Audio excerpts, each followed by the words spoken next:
ponto mais alto é aqui. Você que gruva e a gente comemora. Como é que é? Eu que lhe pergunto. Estudei no Zenit, aprendi aquele assunto. Não vou... Fala galera, beleza? Mais uma vez aqui no Zenit TV e também na Rádio Z. O tema de hoje é autonomia.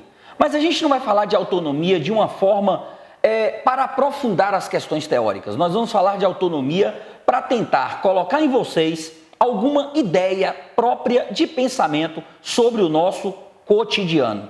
Essa é a minha vontade. É fazer com que vocês consigam, a partir dessa fala, pensar sobre o conteúdo, refletir sobre isso. E aí eu vou trazer alguns pontos que eu anotei, pontos que são baseados em um documento também que é norteador da nossa educação, que pretende ser norteador, que é a BNCC, que é a Base Nacional Comum Curricular. Mas eu vou trazer aqui para dentro algumas ideias e alguns fatos do nosso cotidiano.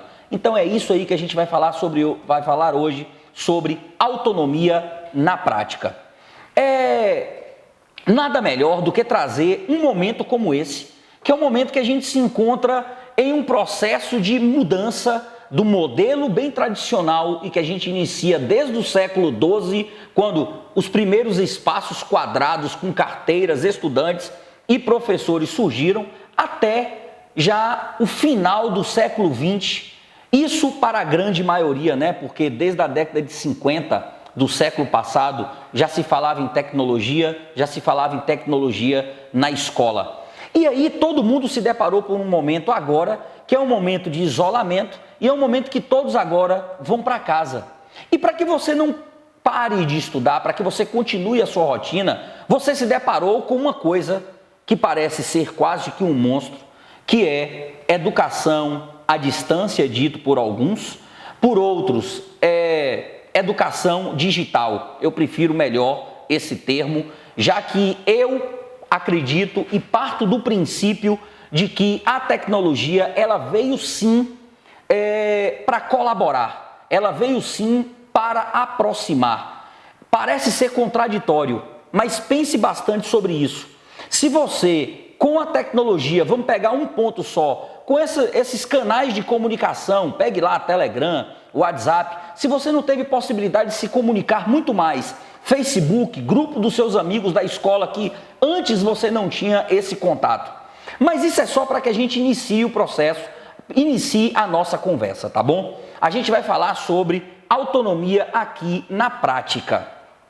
Vamos lá, você teve que chegar em casa e agora você se deparou com uma coisa que é a internet.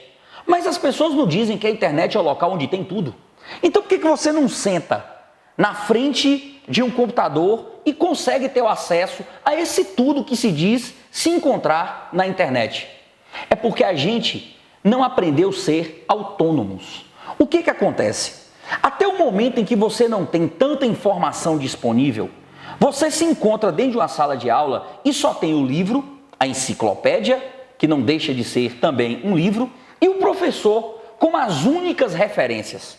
Então, nesse momento, você tem uma educação que é uma educação do modelo bancária, que é uma educação para a fábrica, que é uma educação que atende uma revolução industrial que não é a que a gente vive hoje. É uma educação que, desde o fardamento, nas fábricas, também na escola, desde o sinal que acontece nas fábricas, inclusive a sirene das fábricas, são também compradas pelas escolas e colocado também dentro das escolas. Desde o momento do processo em série, em que nossa escola também é seriada, nós também passamos por etapas, não é assim que a sua escola acontece? O primeiro ano do ensino médio, o segundo ano do ensino médio, e aí você tem o que ali? Séries. É assim que a gente faz. O formato da fábrica igual o formato da escola. O formato da escola serve para poder atender um formato de fábrica que a gente tinha. Mas hoje não é mais assim. Só que nós nos acostumamos a ter que, de um lado, procurar por falta de informação disponível. Então você tinha que ir até um índice de um livro, você tinha que ir até um edital, você tinha que arranjar uma forma de comprar um livro que era é indicado para um vestibular que acontecia lá na Paraíba, mas você aqui baiano não tinha acesso fácil a esse livro. Tudo bem, a gente se depara com esse modelo de formação de educação bancária sofrendo uma transformação. Mas essa transformação sofreu na realidade dentro das nossas escolas? Não. Mas fora das nossas escolas, isso aconteceu. Então você utiliza esse aparelho sem conhecer desse aparelho. Você entra numa rede social, mas você não consegue ainda entender e adaptar aquela rede social ao processo de educação. E quando a gente fala você, a gente não está falando apenas de estudante, não. Eu estou falando de mim. Eu estou falando de quem trabalha, quem opera dentro da educação. E aí, o primeiro passo foi negar. Então a escola negou a tecnologia. Mas eu digo que a escola negou a tecnologia porque se você pegar a época em que as provas eram feitas no memeógrafo e como as provas são feitas hoje, não muda nada. Quando você pega a aula que era dada com giz e agora a aula que é dada com pincel atômico, não muda nada. O quadro é o mesmo. Ele só muda a cor e a coisa que eu vou usar para fazer a minha escrita. O retroprojetor para o data show não muda nada no formato que a gente usa. É dentro do mesmo quadrado, é segmentado. Tanto é que quando alguém traz alguma coisa que é um pouco novo, uma música, por exemplo, a gente acha que aquilo é uma coisa demais. Então, a gente precisa entender que quando você migra, nesse momento que a gente está vivendo agora, de um modelo que a gente chama de presencial, para um modelo digital ou EAD, à distância, seja lá como você queira chamar, você diz que precisa se adaptar. Eu não entendo como uma forma de adaptação, eu entendo como autonomia. E existe diferença muito grande. Quando você está dentro da sala de aula, no modelo presencial, você tem à sua disposição, você não precisa ser muito autônomo, porque você pode perguntar ao seu professor. Você pode perguntar ao professor até qual é a página do livro daquele assunto. Quantos de vocês não já levantaram a mão dentro das escolas? E aí, porque é geralmente onde mais utiliza livro, professor, qual é a página para poder estudar para a prova? Quer dizer, você detém o conteúdo para estudar para a prova. Você sabe qual é o nome do conteúdo, mas você não pega o índice do livro, porque você já tem ali disponível. Mas necessitava ser assim. Porque, como você não tinha tanta informação, essa escola precisava entregar a coisa pronta para você. Mas hoje, não. E quando você se depara com uma tela, você se pergunta, o que eu vou fazer? Eu estou na frente aqui agora de um computador, vou assistir a aula de um professor, e o que eu vou fazer? Como eu vou organizar, como eu vou estruturar o meu estudo? O primeiro ponto, pessoal, é negação. Gente, isso é normal. A grande maioria das pessoas negam. Eu já dei um exemplo desse e eu vou repetir esse mesmo exemplo. Imagine que você se encontra numa cidade e essa cidade, como em todo local do mundo, só se movimenta com carroças. E aí, surge o primeiro carro. A fábrica produz o primeiro carro e surge o primeiro carro e foi justamente ali na sua cidade. Ao surgir o primeiro carro, qual é a primeira coisa que naturalmente todas as pessoas vão olhar? Negação. Esse é o momento. Esse é o momento de negar. Você precisa negar porque ali é a forma como você não se encontra adaptado. Você quer se locomover na carroça. Você não quer se locomover naquela coisa que ainda chamam de automóvel. Conseguiu entender? Quer dizer, aquele carro vai andar sozinho, eu apenas segurando no volante. Ali é um automóvel. Tem tudo a ver com autonomia. Então você nega. Raciocine comigo se isso não é real. Depois, alguns começam a dizer que se alguém entrar ali, eu vou também. E alguns poucos começam a dizer, eu quero entrar naquilo ali para que os cavalos, para que os animais, eles possam ser aposentados. Ou mesmo só dizer, eu quero entrar naquilo ali porque eu quero testar como é que aquilo funciona. E aí essas pessoas começam a ter coragem, começam a testar para poder ver como é que aquilo funciona e essas pessoas aos poucos vão se acostumando, passando a ter autonomia sobre o assunto. E aí todos começam a utilizar. Aqui é a mesma coisa. Eu não estou querendo dizer que com isso todos vão utilizar a educação à distância, a educação digital, como única forma. Não é isso. Mas é para mostrar para vocês que não é questões adaptativas apenas. É uma mudança que passa também por você com relação à sua autonomia. Você pode às vezes se adaptar por obrigação, mas quando você busca autonomia, aquilo não é necessariamente obrigatória, ok? Então é sobre isso que eu preciso que vocês pensem bastante, porque é natural você dizer que não dá, desse jeito eu não quero, estudar à distância eu não quero. Mas eu pergunto, mas não tem tudo na internet? Mas nós fomos acostumados a não ser com tudo na internet. Mas existem coisas que nós já estamos extremamente acostumados a falar de autonomia. Você quer ver?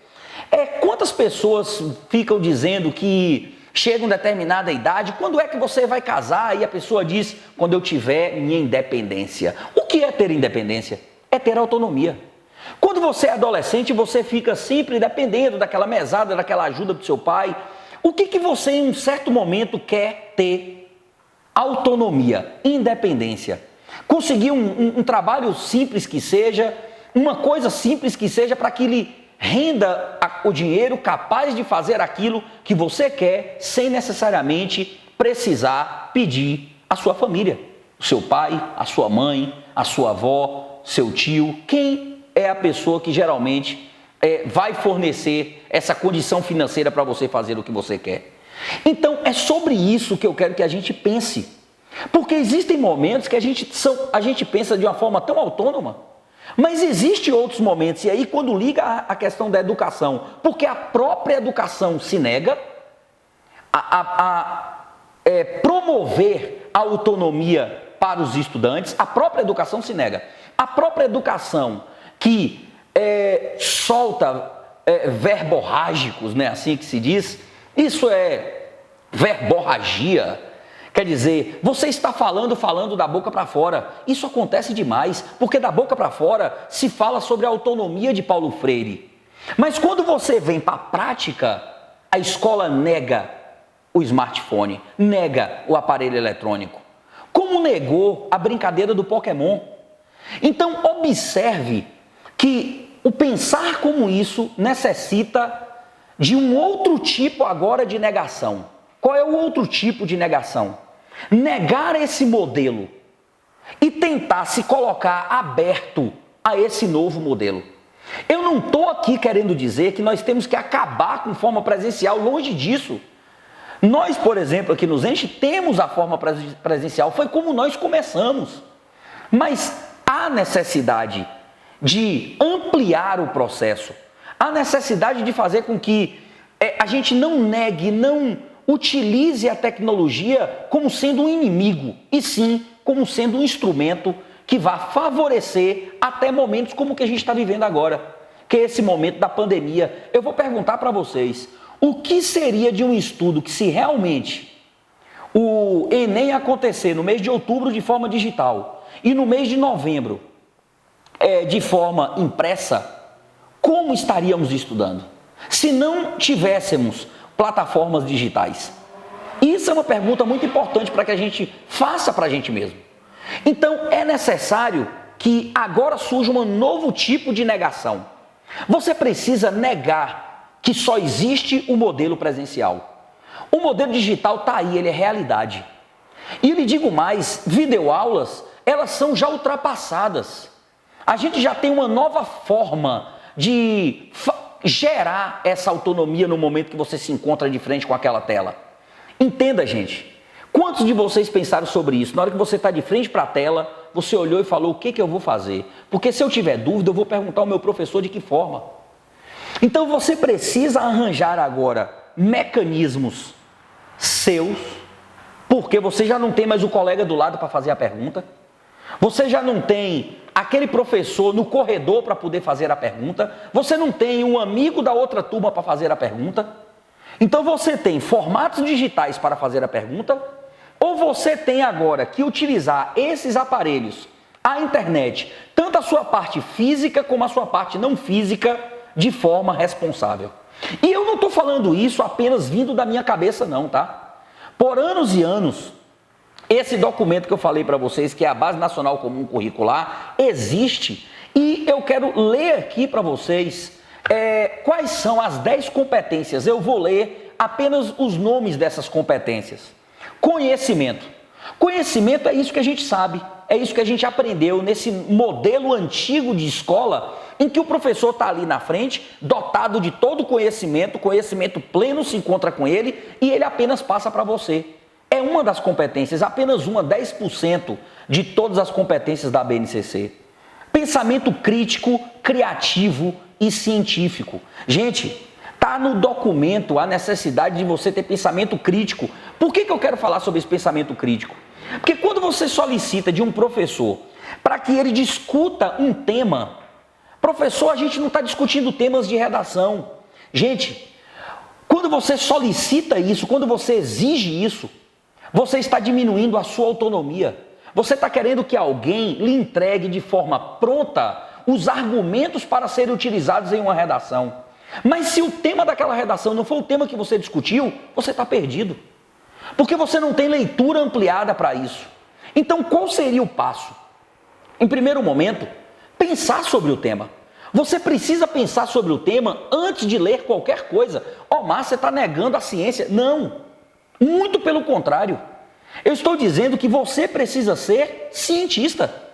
Você tem que ter pensamento científico. É você pensar antes de qualquer coisa sobre aquele assunto. Depois que você pensou sobre o assunto, você procurar se informar de outras pessoas que estudaram a fundo aquele assunto. Há tempo para pensar, há tempo para ler, há tempo para parar de ler e há tempo para plantar uma árvore. E há tempo para ter filhos, né? Assim que já se dizem, todo mundo tem que deixar descendentes, plantar uma árvore, não é assim? E escrever um livro. Então, para que essas coisas aconteçam, você precisa pensar. E está escrito aqui, pensamento científico, pensamento crítico. Como é que você quer pensar se você só pede ao seu professor a coisa pronta? Vamos lá para outro. Repertório cultural. Você precisa ter repertório cultural. E como é que eu tenho um repertório cultural? Pedindo o professor para me ensinar repertório cultural? Não. Você pensando e você buscando. Comunicação, cultura digital. Projeto de vida. Não dá para você imaginar que o que você quer da sua vida é aquilo que todo mundo quer também da vida.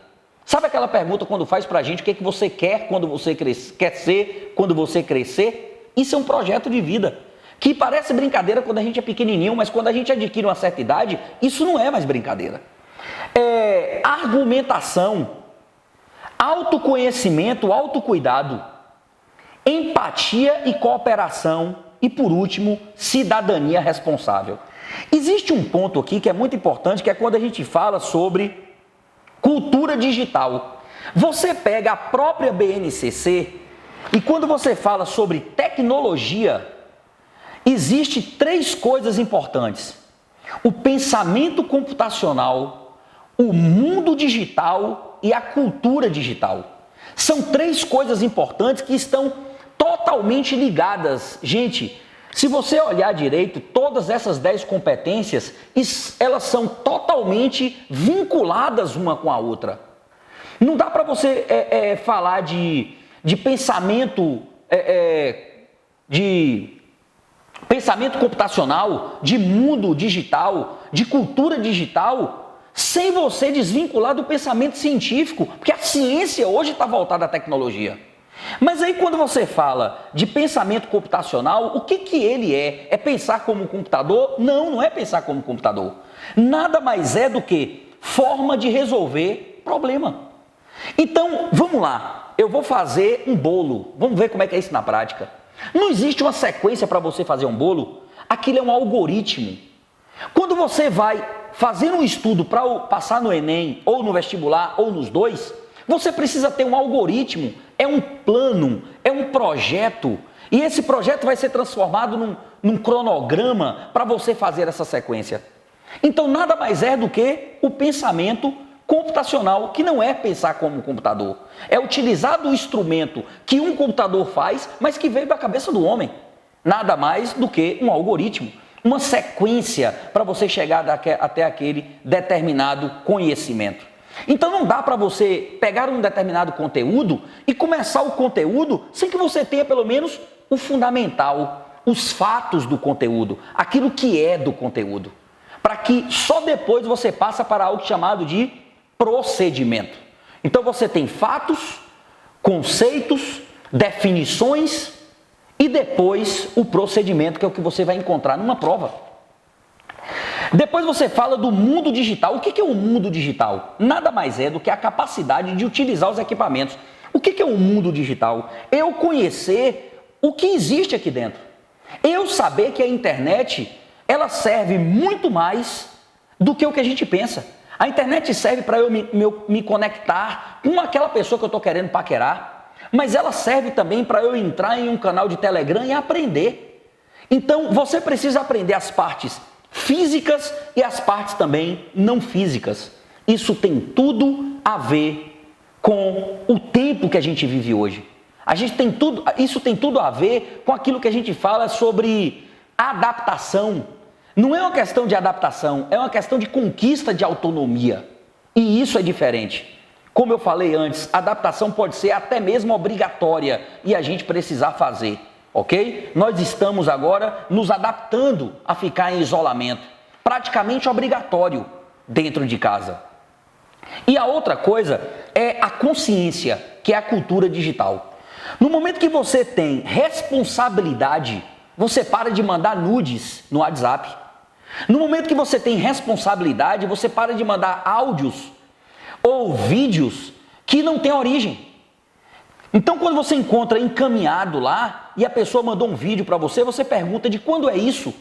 Porque eu vi um vídeo de um repórter sendo agredido e as pessoas dizendo que era por causa da pandemia, mas não era por causa da pandemia. Isso foi antes da época do impeachment da presidente Dilma.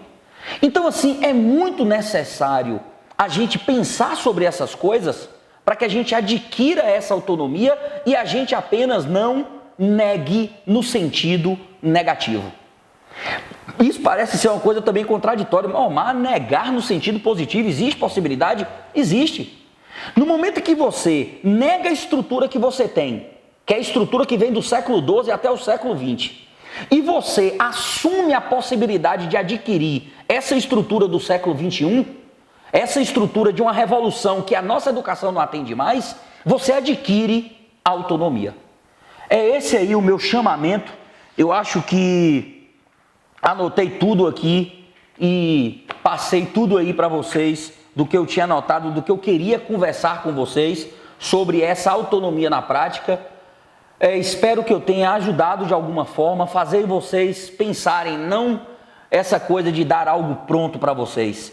Recomendo quem tem algum tempinho aí que dê uma lida, pelo menos na parte introdutória desse documento, Base Nacional Comum Curricular, porque mesmo que você não seja alguém que vá atuar como professor, coordenador, algum operador nessa área da educação, vai servir demais para vocês estudantes entenderem o que o mundo, qual o caminho que o mundo está tendo. Aqui não é um documento com bases apenas nas nossas particularidades. Aqui é um documento que está totalmente vinculado a tudo aquilo que é de inovador para o século XXI.